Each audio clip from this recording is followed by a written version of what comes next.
Halo, Assalamualaikum. Okey, topik kita hari ini adalah khatam lagu. Ramai penyanyi suka dengan lagu tu tapi tak pernah dengar betul-betul, faham betul-betul. Maksudnya penyanyi tu dengar lagu tu sekali imbas je, lepas tu dah mak nak nyanyi.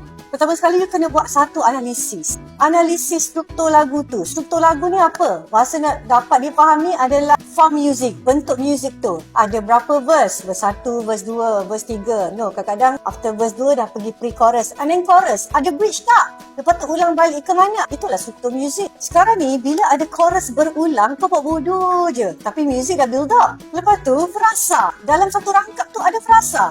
Pun tak nak habiskan. Bila kau tak kenal frasa, macam mana kau nak tahu plan pernafasan kau? And then, ada juga orang nyanyi, kenapa bunyi macam mendatar? Sebab tak ada producing dynamic. Kau kena tahu, dynamic ni menghidupkan bunyi tu. Lepas tu, nak melengkapkan lagu tu adalah konteks emosi dalam karya tu. Kau tak boleh pandai-pandai nak bagi tahu lagu tu okey, keseluruhan sedih. Hey, setiap verse, setiap pre-chorus, setiap chorus ada jalan cerita tau. Kau kena tahu setiap satu tu emosi dia apa. Contohnya, lagu tu first verse, dia nak cakap aku bahagia dengan laki aku. Lepas tu, mungkin verse kedua, laki tu curang. Verse ketiga, putus.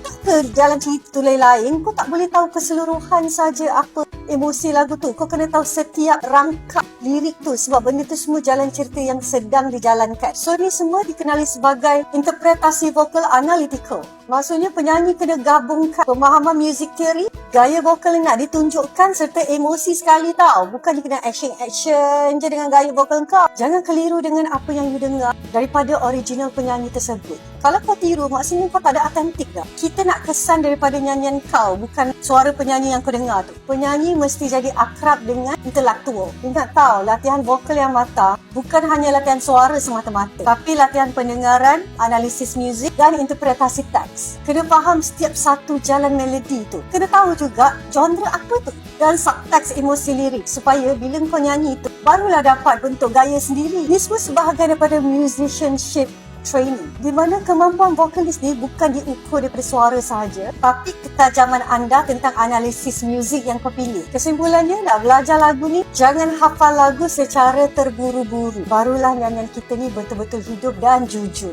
Semoga tips ini bermanfaat. Bye!